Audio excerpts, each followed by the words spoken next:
La tercera parte, informe de control. Bueno, como siempre, el índice temático de este último punto, introducción, informe de rutina, que es el esquema que vamos a ver después, en el que ustedes van a tener que hacer los prácticos, los aspectos previos a considerar antes de implementarlo, quién confecciona el informe de rutina y el modelo del informe de rutina y cómo se confecciona. Eso lo vamos a hacer como último punto.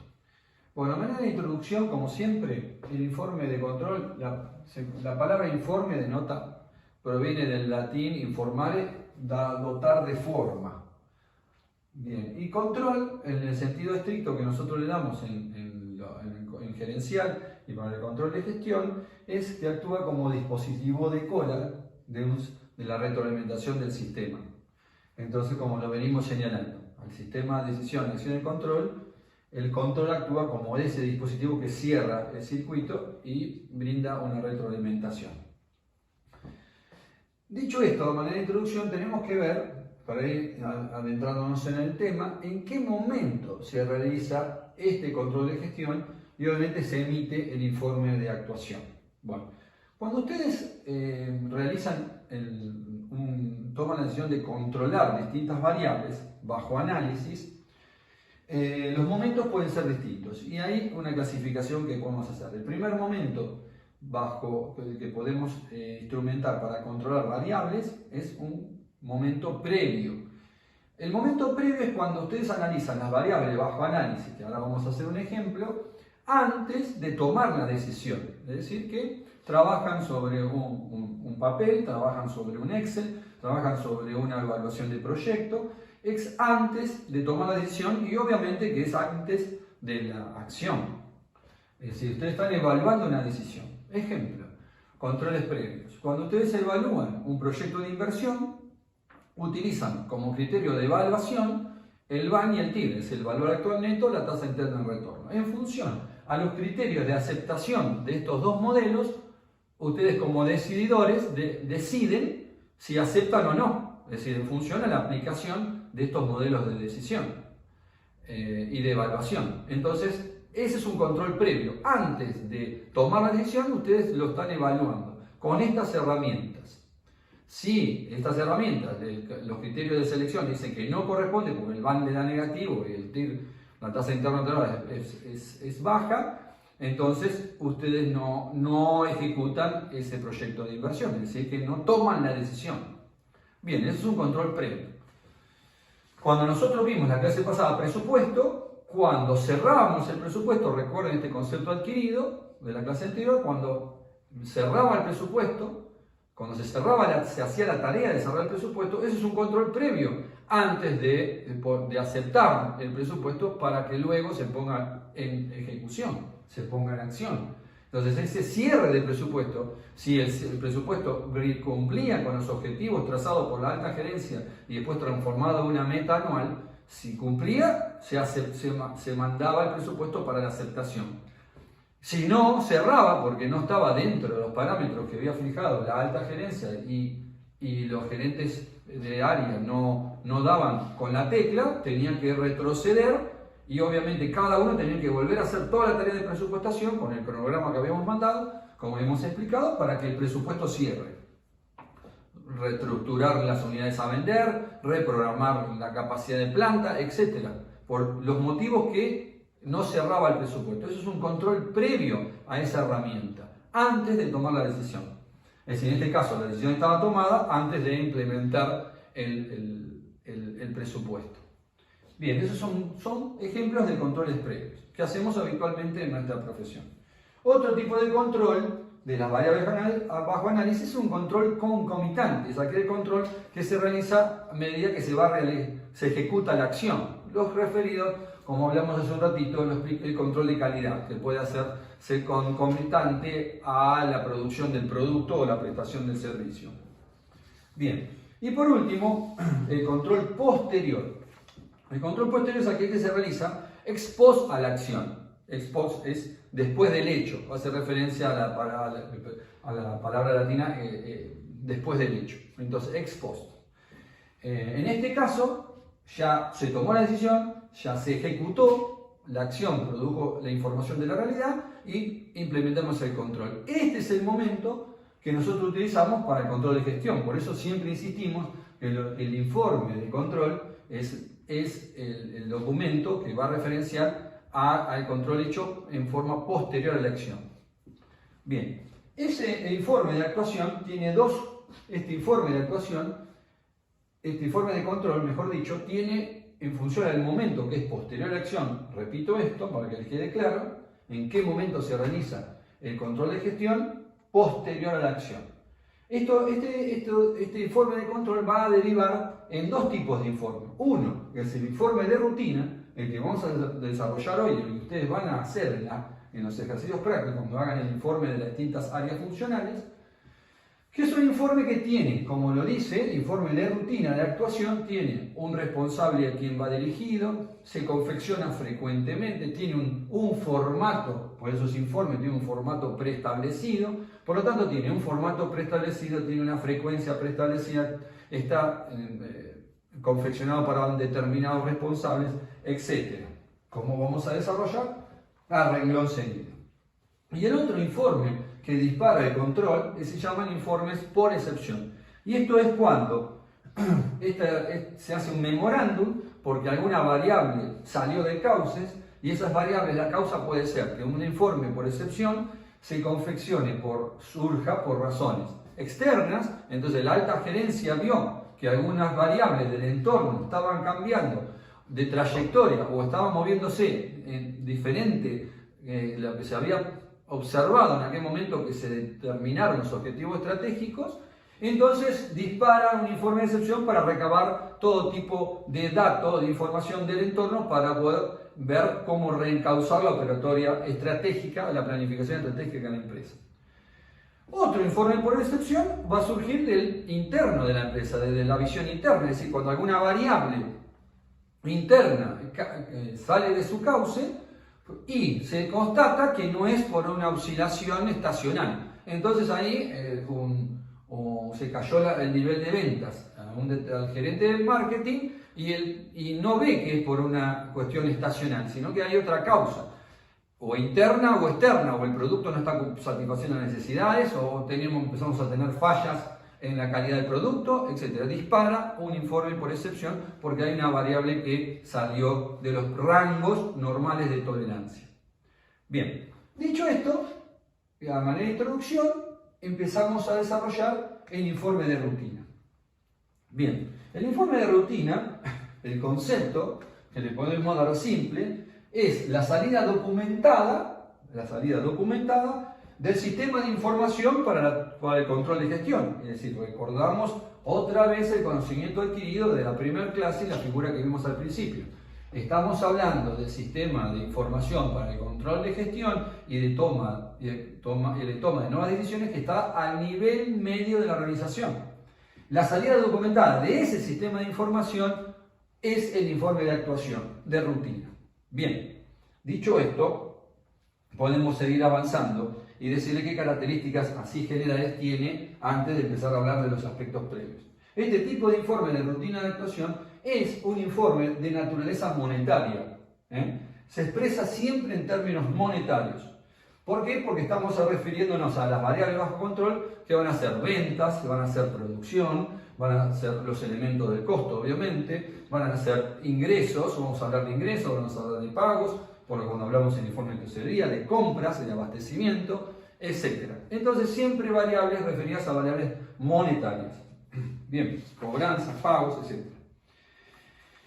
Si bien por naturaleza el informe de rutina es monetario, se le pueden incorporar para mejorar la información que va destinada al usuario de esa información, que en este caso van a ser los gerentes de área, el que recibe el informe, se le pueden acoplar 4 o 5 indicadores que vamos a ver en las clases futuras como componentes o como información no monetaria, referidos al área de gestión de él, es decir, al área de actuación.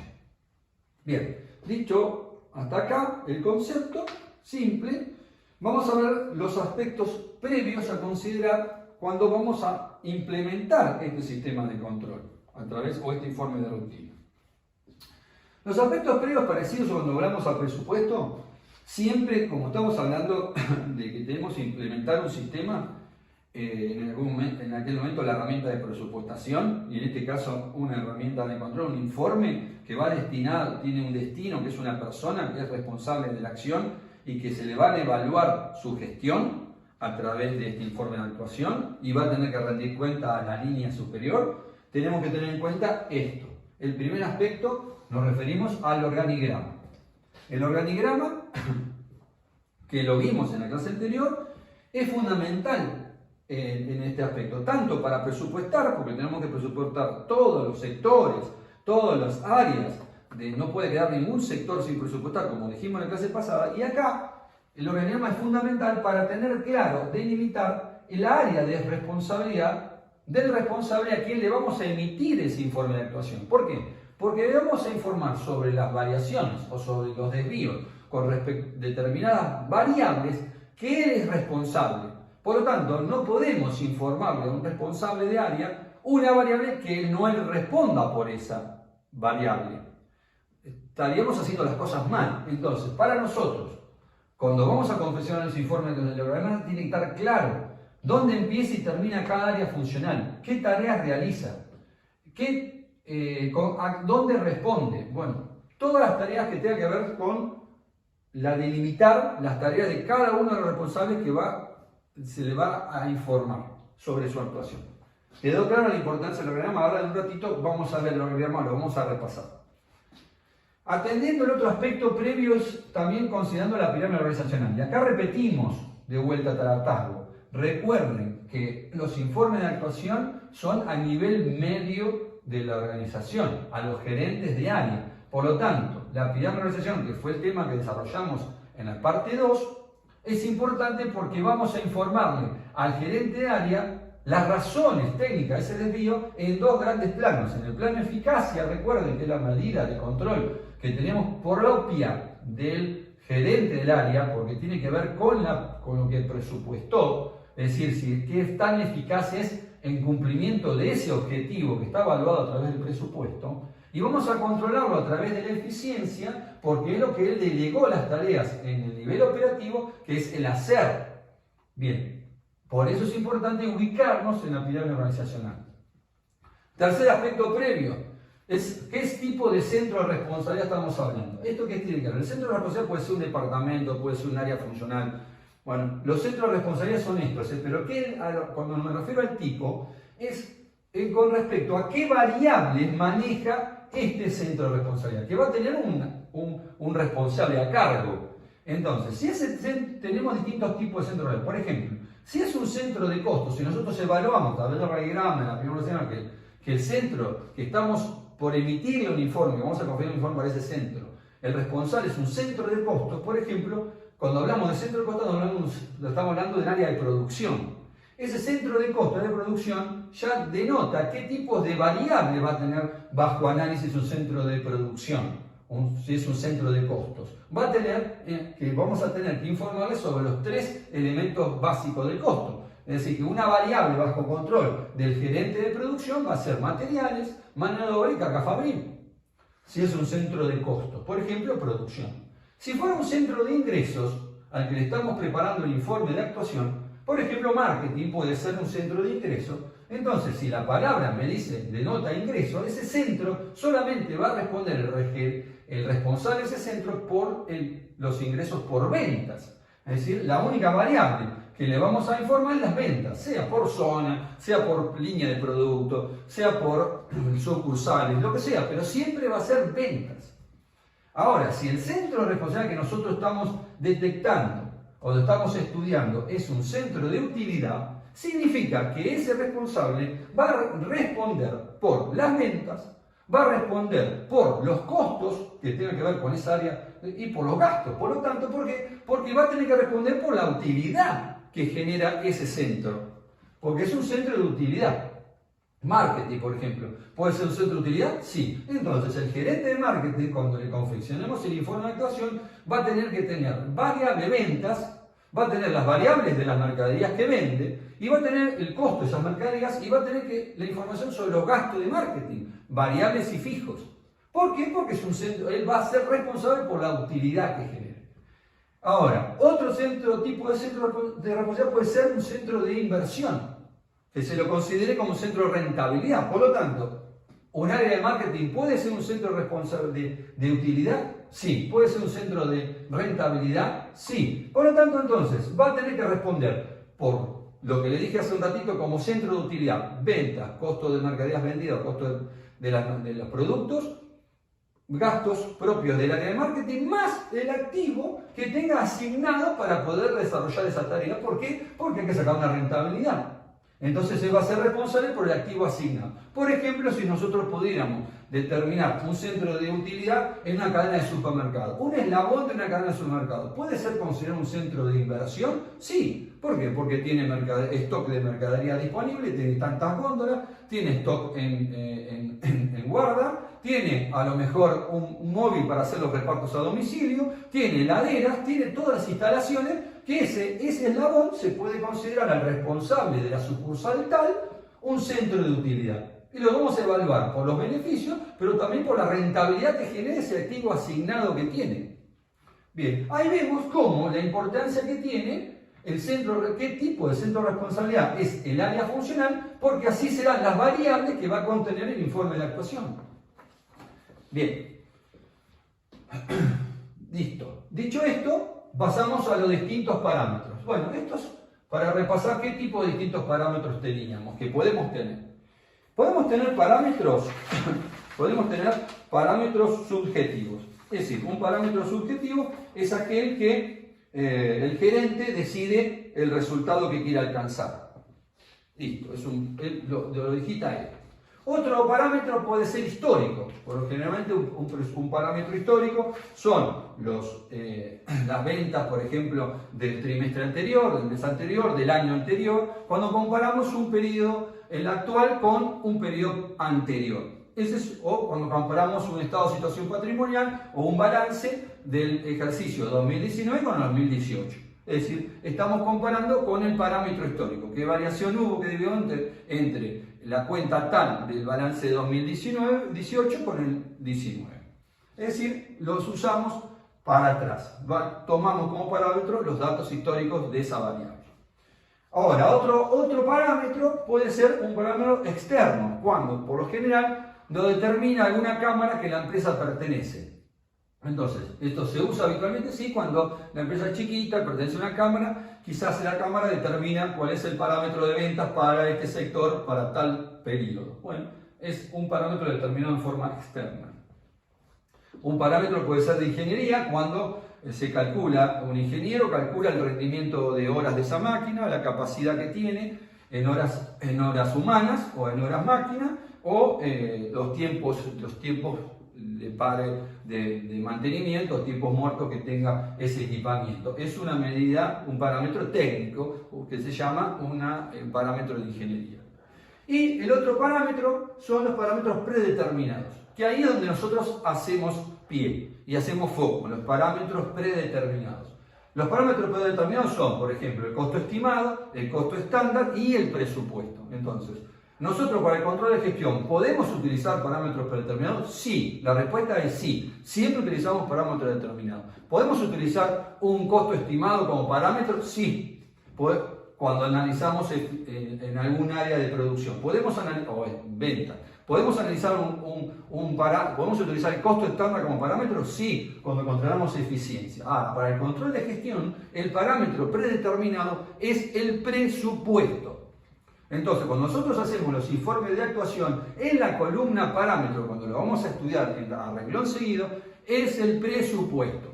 Por eso la importancia de entender los distintos parámetros y haciendo hincapié en los parámetros predeterminados y en forma general y en particular al presupuesto como parámetro de control de gestión. ¿Quedó claro esto? Bien, seguimos. Punto siguiente. ¿Quién confecciona el informe de rutina? Bueno, quien confecciona el informe de rutina, y ahora sí, vamos a utilizar la figura del organigrama vista en la clase pasada.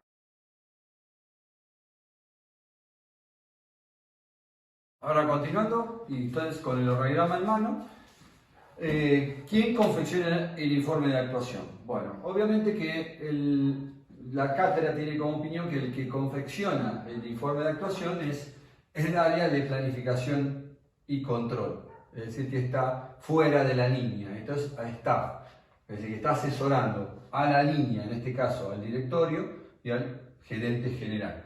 Bien, ¿por qué? Nosotros vamos a cumplir, ahora nos vamos a parar de acá en más, como en esta parte del organigrama. Nosotros vamos a ser quienes emiten los informes de control. Por lo tanto, vamos a ser los integrantes de esta área de planificación y control.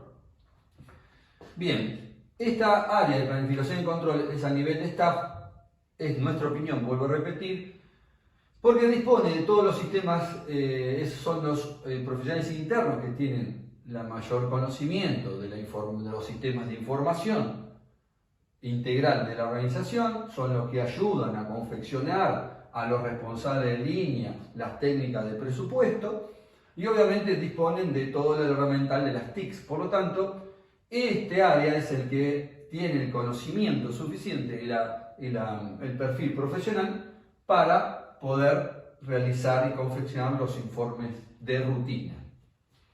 Bien, otros autores consideran que planificación y control no está en staff, sino que muchas veces lo van a encontrar en distintas bibliografías como a nivel de departamento del área funcional de administración y contabilidad.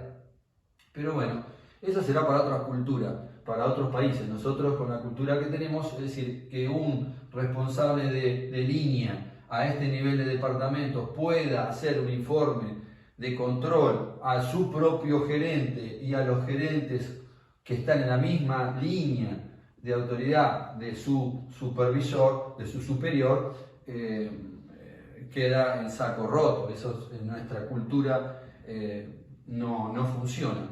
Entonces, este es el criterio que mejor acomoda la situación a nuestro perfil, nuestra cultura de país y profesional y en el mundo de las empresas. Bien, entonces, cuando confeccionamos el informe de actuación, obviamente vamos a referenciarlo a cada uno de los gerentes de área. Esto es a nivel medio, acá está el gerente de producción, el gerente de marketing, de recursos humanos, de administración, de finanzas, etc. De acuerdo a la actividad de la empresa, si es industrial o comercial, y al tamaño. Bien, quedó claro dónde queda ubicado el área de staff que confecciona el informe de actuación. Bien. Esto con respecto a quién lo confecciona. Nosotros. Ahora vamos a entrar a analizar el modelo de informe, el modelo de informe de actuación. Para esto, este modelo diagrama, generalmente aceptado por las partes, el informe de rutina, tiene el formato que vamos a ver en la figura 4.6.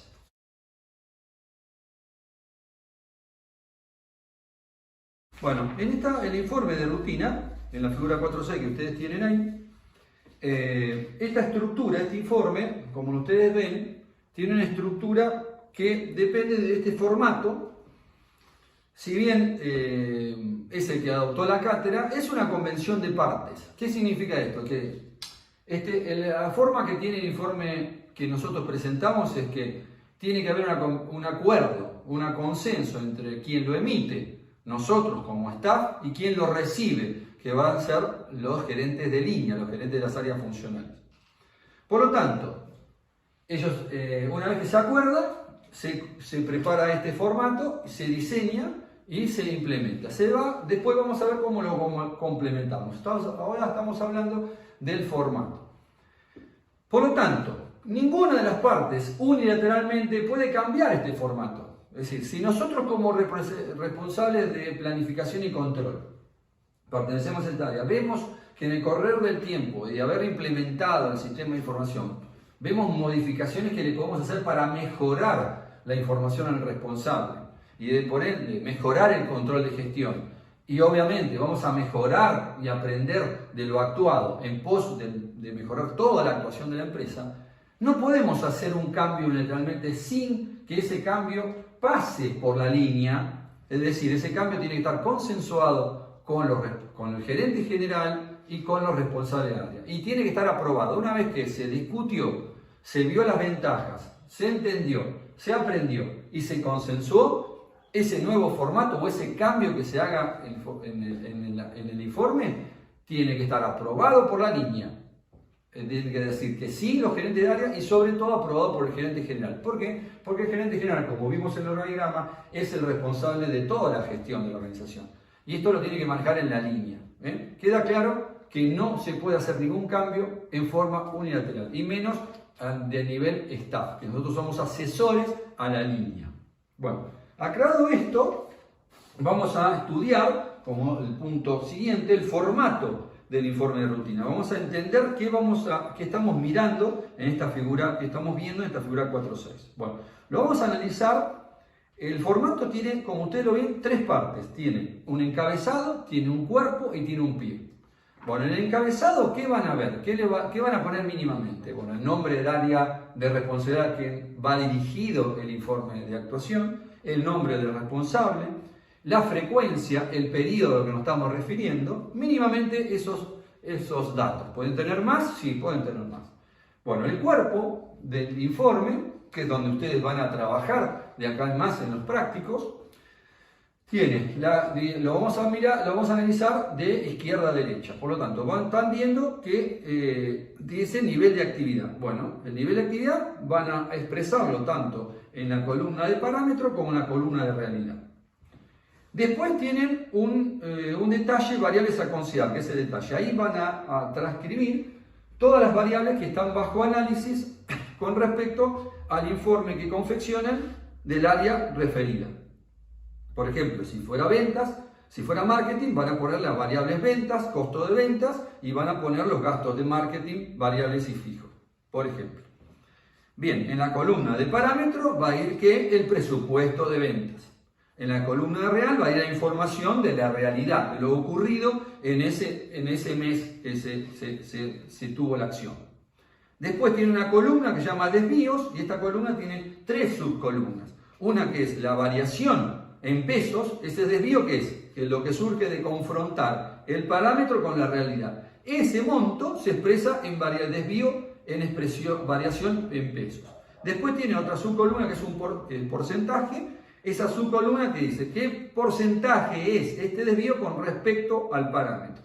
Y la tercera subcolumna es una regla de signos, mayor o menor. ¿Y esto qué indica? Que esta actuación estuvo por encima o por debajo del presupuesto. ¿Es mayor o menor al presupuesto? Esto es lo que quieren. También es una convención de partes, la regla de signos. Bien. Después la otra columna es análisis y justificación del desvío. Y acá van a poder, en el detalle, que tiene su columna de detalle, van a escribir, ustedes van a transcribir todas las causas técnicas que dieron origen a ese desvío total, el primero que sacaron. Bien. Después tienen una columna de pesos, ese desvío lo van a expresar en pesos, en magnitud pesos, porque recuerden que el informe de actuación es monetario. Después tiene una subcolumna porcentaje que funciona igual que la que expliqué hace un ratito, esa causa del desvío, esa porción del desvío total en porcentaje con respecto al parámetro. Y la regla de signos que actúa de la misma manera. Es decir, la actuación tanto por encima o por debajo del presupuesto, en este caso del parámetro. Bien, a renglón seguido vamos a explicar en detalle cómo lo llenamos esto, pero vamos a terminar con el formato del informe. Ahora el pie. Y en el pie va a tener que ir el nombre del emisor, es decir, cualquiera de nosotros que hayamos confeccionado el informe, el número de copias que contiene, la fecha en que lo emitimos y la conformidad, tanto la firma nuestra como responsable de la confección y la firma del que lo recibió, del responsable del área. Ustedes están viendo acá, que abro un paréntesis, que es esto que sería un control por firma, un control que lo que vimos hoy en la primera parte, un control por intervención. Acá hay una firma que el que entrega y que el recibe. Se dan cuenta cómo aplicamos un tipo de control. Bien. Dicho esto, vamos a explicar ahora los conceptos del cuerpo del informe. Y comenzamos por el nivel de actividad. El nivel de actividad es el único concepto que es físico. ¿Por qué? Porque lo que vamos a tratar de hacer con ese nivel de detalle es expresar en el informe una magnitud sobre la operación de ese departamento. Por ejemplo, si fuera producción, el porcentaje de utilización de la planta, es decir, capacidad, y estaremos con capacidad normal, que la podemos expresar en horas humanas, la podemos expresar en producción efectiva, que si es en la columna del parámetro, obviamente va a ser las unidades a producir efectiva, las horas humanas que presupuestamos, las horas máquina, etc. Y en el nivel de actividad, en la columna de la real, va a ser las unidades reales producidas y entregadas, van a ser las horas humanas realmente utilizadas o las horas máquinas que realmente se consumieron. Bien, en el informe de marketing, obviamente el nivel de actividad va a estar referenciado al área en particular. Entonces, el nivel de actividad presupuestado pueden ser las unidades a vender y a entregar para ese periodo, y en la columna de real van a estar las unidades que realmente se vendieron y se entregaron. Y así sucesivamente con los demás informes, con el de compra, abastecimiento, etc. Es decir, que la importancia que tiene el nivel de actividad en un informe de actuación monetario es brindarle, ampliarle información al responsable, darle una magnitud física que produzca un anclaje a esta cifra monetaria que está recibiendo en todo este informe que es monetario. Entonces le permite ver en función a la magnitud y del desvío que tenga, qué análisis puede hacer, es decir, qué grotesco fue o qué la magnitud del error. Le va a permitir tener herramientas mejor de análisis cuando él tenga que explicar este tipo de desvío y justificarlo. Bien, a eso se refiere la importancia que tiene este concepto de nivel de actividad. Bien, ahora seguimos.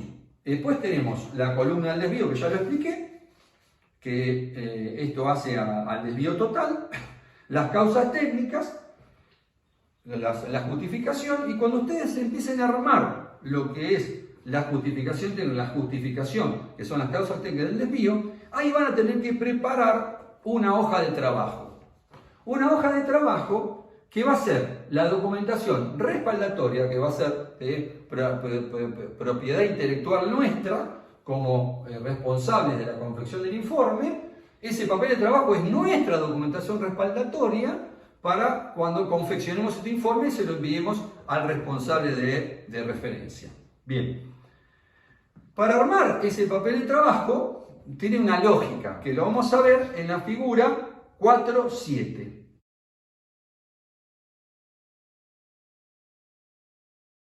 El esquema básico del análisis del desvío que le planteé recién en la figura 4.7 que ustedes acaban de ver, esa es la lógica que van a tener que utilizar cuando confeccionen el papel de trabajo.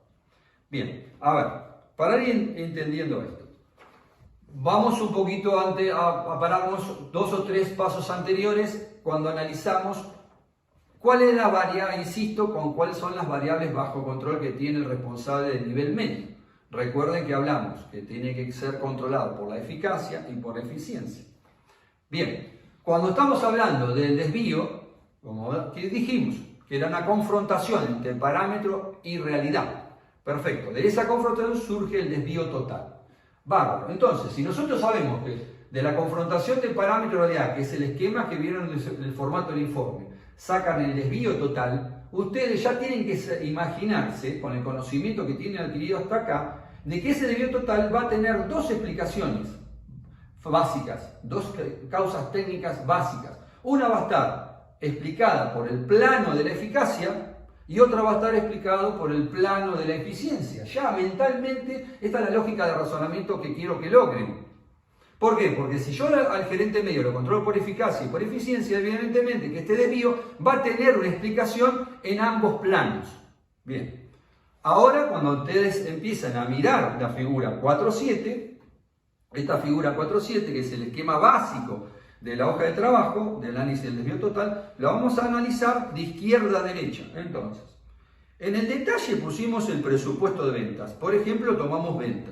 Presupuesto de venta. ¿Cómo confeccionar el presupuesto de venta? Unidades presupuestadas a vender y a entregar por el precio unitario presupuestado de las distintas líneas de producto, mercaderías, lo que sea. Bien, entonces tienen el presupuesto de venta, precio por cantidad. Perfecto. Más abajo tenemos monto real de ventas para ese periodo. ¿Cómo surgió el monto real de venta de la acción? Unidades vendidas y entregadas por el precio de venta. Bien. Tienen el desvío total.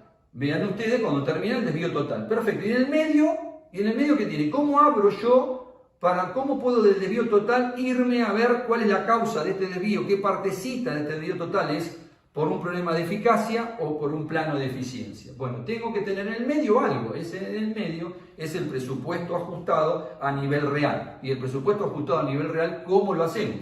¿Cómo se hace? Por unidades. Si estoy ajustando a nivel real, lo que estoy tomando como punto de partida es las unidades reales vendidas y entregadas. ¿Y cómo lo ajusto? Por las unidades reales. ¿Por qué lo multiplico? Por el precio presupuestado. Entonces tengo el presupuesto ajustado a nivel real. Y ahí tengo estas tres presupuestos. El presupuesto original, el presupuesto ajustado a nivel real y lo que realmente me informa la realidad, lo que realmente se vendió, el monto de ventas de ese periodo. Bien, entonces comparando el presupuesto con el presupuesto, confrontando el presupuesto con el presupuesto ajustado a nivel real, determino la porción del desvío total que corresponde a eficacia, al plano eficacia.